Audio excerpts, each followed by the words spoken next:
Oke, assalamualaikum warahmatullahi wabarakatuh. Alhamdulillahirabbil alamin. Wa bihi nasta'inu ala umurid dunya waddin wa ala alihi wa sahbihi ajma'in.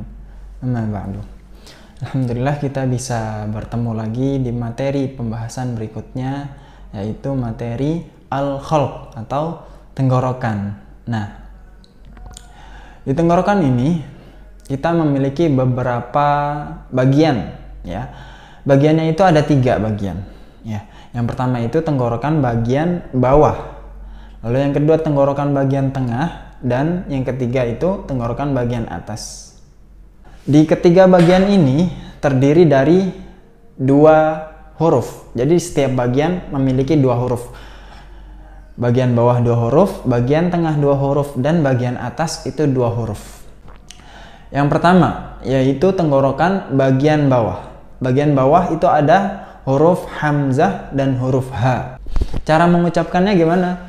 Kalau huruf hamzah di sini awalnya kita menutup pita suara kita sehingga tidak ada suara dan udara yang keluar. A. Lalu kita buka sedikit sehingga udara itu menggetarkan pita suara. Nah, sehingga keluarlah suara dari tenggorokan bagian bawah. A.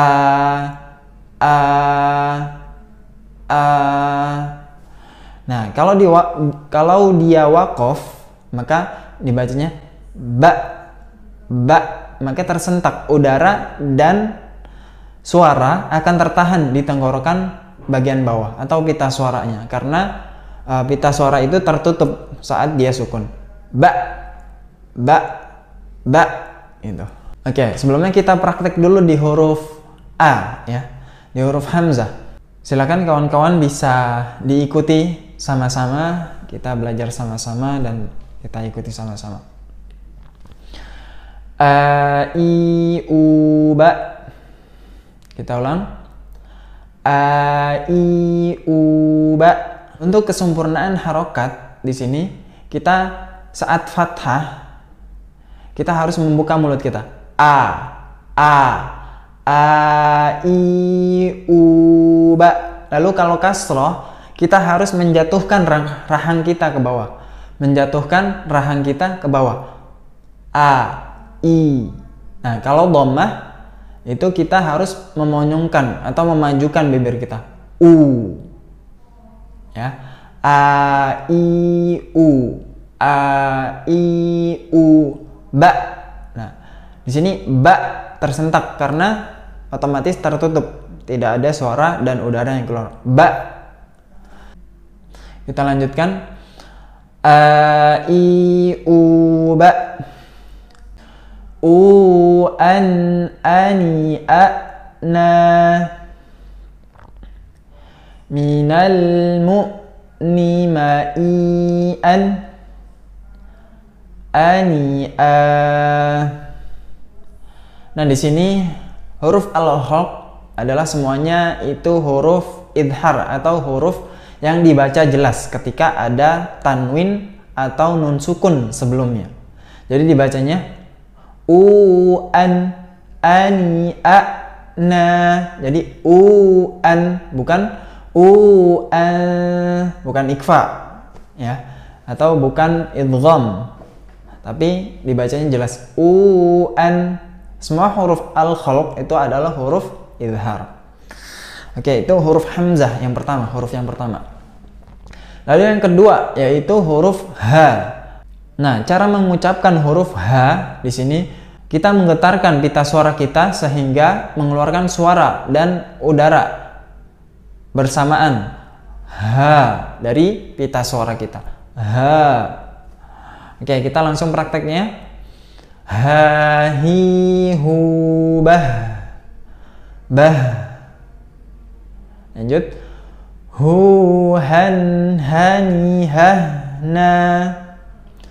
Minal, muhni, mahi, han. Hani, ha. Oke, bagus sekali. Itu huruf H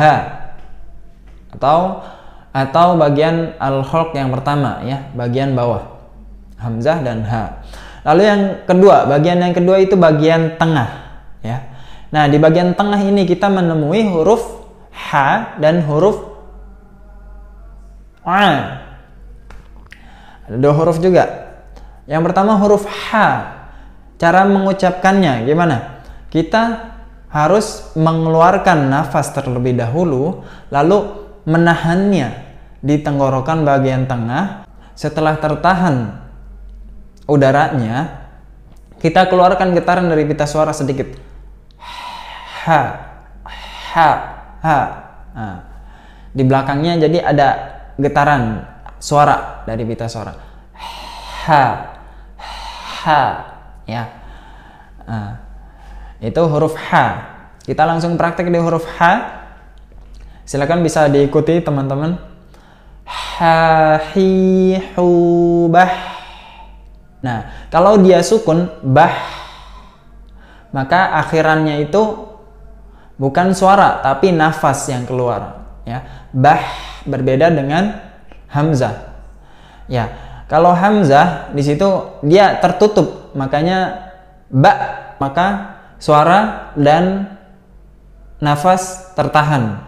Sedangkan kalau huruf ha ini bah, nah, pita suara itu terbuka lebar sehingga mengeluarkan nafas yang lebih banyak daripada suara. Bah, ha, hi, hu, bah, hu, han, hani, hahna, minal muhni, mahihan. Nah, ini masih idhar ya, masih jelas. Minal muhni, mahihan, haniha. Alhamdulillah, itu huruf ha. Lalu bedanya apa dengan huruf ain? Huruf a. Nah, kalau huruf a itu nafasnya ditahan di tenggorokan sampai tidak ada lagi yang keluar daripada tenggorokan itu. Ba, ba. Nah, itu kan ketahan sehingga nggak ada udara yang keluar. Ba, ba. Atau wa, ya, itu huruf ain. Jadi bedanya tadi, kalau huruf ha masih ada sedikit udara yang keluar daripada tenggorokan bagian tengah.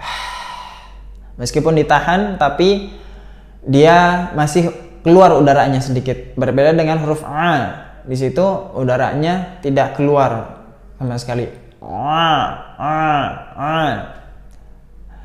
Atau kalau saat dia sukun ba, ba, ba. Oke, kita langsung praktek di huruf ain ya. Ba. Oke, bagus.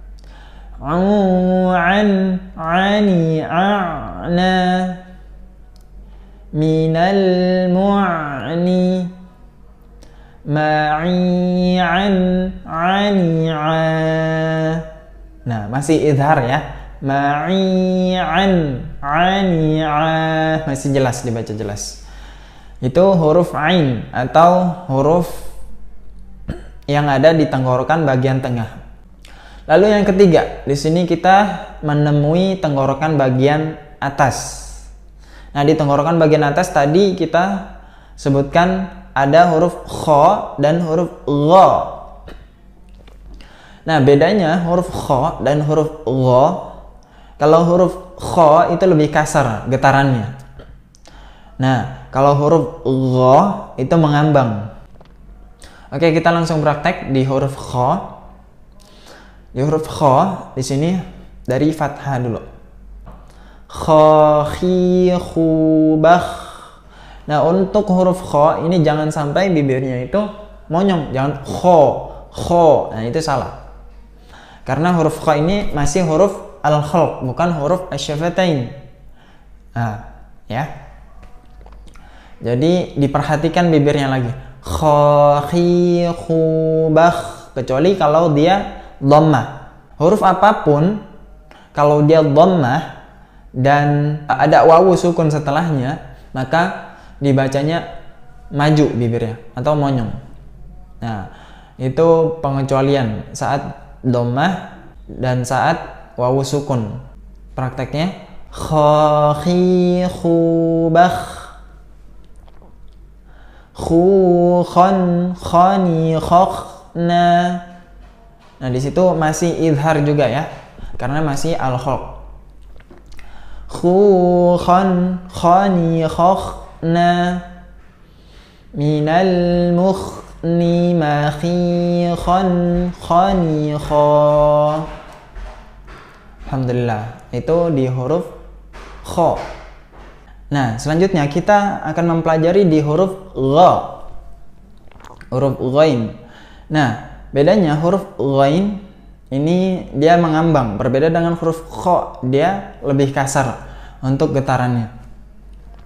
Contoh, ghairil maghdubi alaihim, maghdu, jadi bukan maghdu atau maghdu ya. Banyak kesalahan orang membaca huruf ghain itu di huruf qaf, di makhraj qaf atau makhraj kaf. Lalu huruf ghain ini bukan termasuk huruf qalqalah, jadi tidak memantul ya. Contoh, banyak orang yang memantulkan huruf ghain. Contohnya seperti ini. Ghairil maghdu, maghdu. Nah, bukan magdu, bukan huruf maghdu. Nah, kalau ge itu di lidah ya, di lisan, bukan di tenggorokan. Ge. Jadi posisi lidah yang belakang itu menempel dengan langit-langit ya. Lalu ge terus dilepaskan. Nah, itu salah makhrajnya juga. Jadi huruf ghain itu tidak termasuk huruf qalqalah. Jadi harus diperhatikan juga, jangan sampai memantul. Ghairil maghdu. Kita langsung praktek di huruf ghain dari fathah, kasrah, dhammah, dan sukun. Ghaghiru bagh. Gitu ya. Ghaghiru bagh. Jadi saat sukun dia mengambang. Bagh. Ya. Ghan, ghani, ghagna. Nah, dia masih izhar juga, masih jelas. Dibaca jelas karena masih al-khalq. Ghan, ghani, ghagna minal mughni maghiran ghani gha. Nah, huruf ghain juga jangan sampai memonyongkan bibir. Gho, contoh begitu. Jadi ghain ini masih al-khalq, bukan syafatain. Ya, syafatain. Nah, berbeda dengan saat dia berharokat dhammah. Nah, saat dia berharokat dhammah, dia harus memonyongkan bibirnya. Gu. Karena dhammah itu harus memonyongkan bibirnya. Oke, di situ huruf al-khalq. Alhamdulillah, untuk materi kali ini sudah selesai di makharijul huruf al-khalq. Kita akan lanjutkan di materi selanjutnya, yaitu adalah materi al-lisan. Nah, al-lisan adalah lidah di pertemuan selanjutnya. Dan jangan lupa untuk bimbingan terus di qurancall.id, karena di sana kamu bisa belajar di mana aja, kapan saja, tanpa terbatas waktu dan tempat. Kamu bisa mempelajari pengucapan makhraj dan sifat yang benar. Insya Allah kita akan bertemu lagi di pertemuan-pertemuan berikutnya dengan pengajar-pengajar berikutnya dan materi-materi berikutnya yang lebih baik lagi. Oke, sekian untuk pertemuan kali ini. Kurang lebihnya mohon maaf. Billahi taufiq wal hidayah. Assalamualaikum warahmatullahi wabarakatuh.